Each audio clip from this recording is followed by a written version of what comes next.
नमस्कार सर्वांना, स्वागत आहे तुम्हा सर्वांचं आपल्या ॲक्टिव्ह करिश्मा यूट्यूब चॅनलमध्ये. तर पहा, स्थानिक स्वराज्य संस्थांच्या 10 किंवा 10पेक्षा कमी पटसंख्या असलेल्या शाळेत डी.एड. बी.एड. अर्हताधारक बेरोजगार उमेदवारांना कंत्राटी तत्त्वावर नियुक्त करण्याबाबतचा हा निर्णय काढलेला आहे. तुम्ही महाराष्ट्र शासनाचा शासन निर्णय पाहू शकताय आणि हा 23 सप्टेंबर 2024चा शासन निर्णय आहे, तुम्ही पाहू शकताय.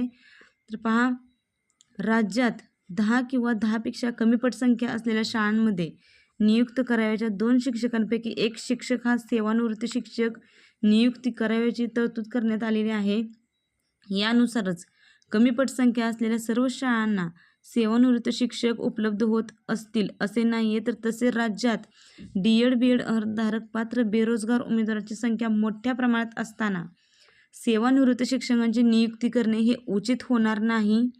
यास्तव अशाच ठिकाणी संधी दिल्यास शिक्षकांचे पद हे रिक्त न राहता विद्यार्थ्यांचे शैक्षणिक नुकसान होणार नाही. तसेच डी.एड. बी.एड. अर्हताधारक पात्र बेरोजगार उमेदवारांना शिक्षकीय पदांवर काम करण्याची संधी प्राप्त होईल.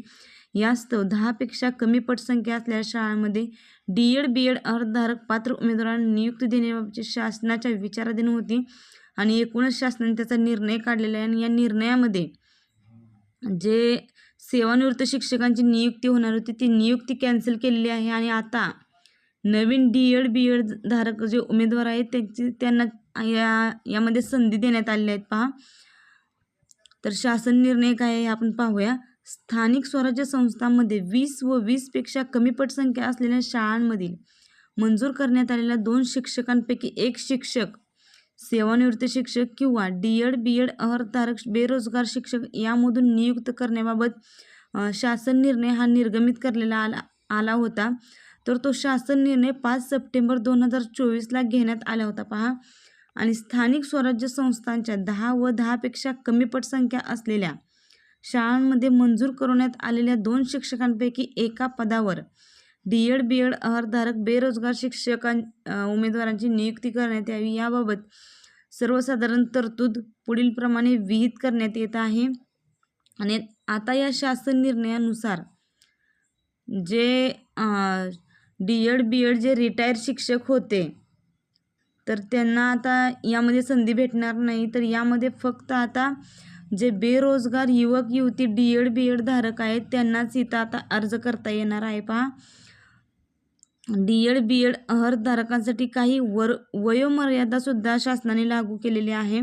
आणि डी.एड. बी.एड. अर्हताधारक बेरोजगार उमेदवारांना करार पद्धतीने कंत्राटी तत्त्वावर नियुक्ती देण्यात आल्यामुळे संबंधित शासनाच्या कोणत्याही संवर्गात सेवा समावेशनाचे म्हणजेच की त्यांना सेवेत सामावून घेण्याचे कोणतेही नियमित सेवेचे इतर कोणतेही लाभ मिळण्याचा त्यांना हक्क नसणार आहे.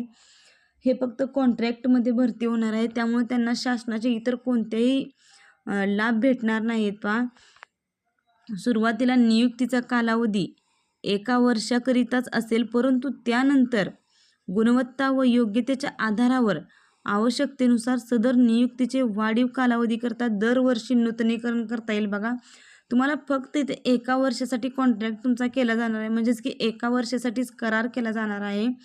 परंतु त्यानंतर जर तुमची गुणवत्ता व योग्यता जर चांगली राहिली तर तुम्हाला ती कॉन्ट्रॅक्ट तुमचा वाढवता सुद्धा येणार आहे.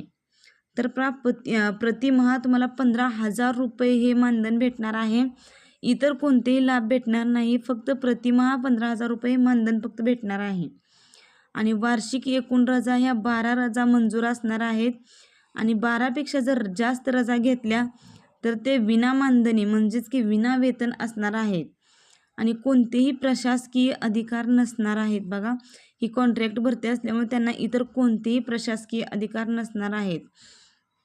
तर जिल्हा परिषदेच्या वतीने शिक्षणाधिकारी प्राथमिक यांच्याशी करारनामा स्वाक्षरित करणे आवश्यक राहील. आणि बंधपत्र हमीपत्र नियुक्तीच्या कालावधीत करार पद्धतीने शिक्षकांचे पदाचे विहित काम पूर्ण करण्याची जबाबदारी संबंधित व्यक्तीची राहील. या आशयाचे हमीपत्र घेण्यात यावे. तसेच या हमीपत्रामध्ये करार पद्धतीने नियुक्ती देताना शासनाने विहित केलेल्या अटी व शर्ती, विभागाने निश्चित केलेल्या अतिरिक्त अटी व शर्ती मान्य असल्याबाबतचा, तसेच करार पद्धतीने नियुक्ती करण्यात आलेल्या व्यक्तींकडून नियमित सेवेत घेण्याबाबत अथवा इतर कोणत्याही हक्काची मागणी करण्यात येणार नाही व सक्षम प्राधिकारी यांनी विशेष परिस्थितीमध्ये कोणत्याही वेळी करारनाम्याचे उल्लेखित कालावधी संपण्यापूर्वी करार पद्धतीवरील सेवा समाप्त केल्यास त्यास हरकत म्हणजे आक्षेप राहणार नाही याचा देखील इथं उल्लेख करण्यात येणार आहे.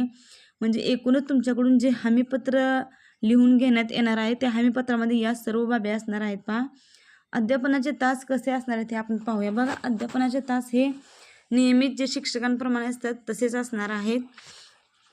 प्रत्येक जिल्ह्यासाठी संबंधित शिक्षणाधिकारी व मुख्य कार्यकारी अधिकारी जिल्हा परिषद यांनी पात्र व इच्छुक उमेदवाराकडून आवेदनपत्र मागवून नियुक्त आदेश काढायचे आहेत. पहा, आणि सदर प्रक्रियेसंदर्भात आवश्यकतेनुसार आयुक्त शिक्षण विभागाचे यांनी अतिरिक्त सूचना निर्गमित केल्यानंतरच हे सर्व आदेश काढण्यात येणार आहेत. पहा, आणि नियुक्तीसाठी सक्षम प्राधिकारी यांना विशेष परिस्थितीसाठी कोणत्याही वेळी अशा करार पद्धतीवरील सेवा समाप्त करण्याचे अधिकार राहतील. म्हणजे बघा, कामाच्या ठिकाणी जर आपले काही सक्षम अधिकारी यांना जर काही आपल्या त्रुटी आढळल्या तर ते आपला करार रद्दसुद्धा करू शकतात. बघा, करार पद्धतीने नियुक्त करायच्या शिक्षकां शारीरिक, मानसिक व आरोग्याच्या दृष्टीने सक्षम असल्याचे प्रमाणपत्रसुद्धा तुम्हाला इथं सादर करावं लागणार आहे. कारण की जर तुम्ही शारीरिक, मानसिक आरोग्याच्या दृष्टीने सक्षम नसल्यास आणि तुमच्याकडे आवश्यक ते क्षमता नसल्यास असे निदर्शनास जर आल्यास तर त्यांची कंत्राटी सेवा ही समाप्त करण्यात येणार आहे. आणि करार पद्धतीने नियुक्ती करण्यात आलेल्या व्यक्तींना त्यांना प्राप्त होणारी कागदपत्रे, माहिती व आधार सामुग्रीबाबत गोपनीयता पाळणे आवश्यक राहील. बघा, करार पद्धतीने नियुक्त करण्यात आलेल्या व्यक्तींना त्यांच्यावर सोपवलेले कामकाज निश्चित केलेल्या कालावधीतच पूर्ण करणे आवश्यक राहील. त्यांच्या कामकाजाबाबत नियुक्तीसाठी सक्षम असलेले प्राधिकारी वेळोवेळी आढावा घेऊन कामाचे मूल्यमापन करतील. सदर मूल्यमापन कंत्राटी शिक्षकांचे काम समाधानकारक नसल्यास असे निदर्शनास जर आल्यास तर कंत्राटी तत्वावरील सेवा समाप्त करण्यात येईल. पहा, शाळेची पटसंख्या 10 पेक्षा कमी जास्त झाल्यास कंत्राटी तत्वावर जे नियुक्त करण्यात आलेले DED BED अर्हतधारक कंत्राटी शिक्षकाची सेवा नियमित शिक्षकांची नियुक्ती होईपर्यंत सुरू राहणार आहेत. पहा, नियमित शिक्षकांची नियुक्ती झाल्यानंतर कंत्राटी शिक्षकाची सेवा आपोआप ही संपुष्टात येणार आहे. तर बघा, एकूणच याची सर्व अशा पद्धतीने माहिती आहे. आणि हा सदर शासन निर्णय जर तुम्हाला पाहायचा असेल तर तुम्ही महाराष्ट्र शासनाच्या www.maharashtragovernment.in या संकेतस्थळावर उपलब्ध आहे. तुम्ही GR सुद्धा तिथं जाऊन पाहू शकताय. आणि जास्त काही याच्यामध्ये नाही आहे, फक्त 15,000 रुपये मानधन आहे. आणि संदर्भ पाहू शकताय की 7 तारखेचा हा GR होता. तो GR नंतर रद्द करून 15 तारखेला नवीन GR काढण्यात आला. बघा, मार्गदर्शन सूचनानुसार 10 पेक्षा किंवा जास्त किंवा कमी पटसंख्या असलेल्या शाळांना हे लागू राहणार आहे. आणि यासाठी मानधन सुद्धा तुम्ही पाहू शकताय की 15,000 रुपये मानधन आहे. तर पहा, हा व्हिडिओ जास्तीत जास्त लोकांपर्यंत शेअर करा. आणि आपल्या ॲक्टिव्ह करिश्मा या यूट्यूब चॅनलवरती जर नवीन असाल तर आजच या चॅनलला सबस्क्राईब करून घ्या, जेणेकरून येणाऱ्या व्हिडिओचे अपडेट आणि माहिती सर्वप्रथम तुम्हाला ही भेटत राहील. धन्यवाद.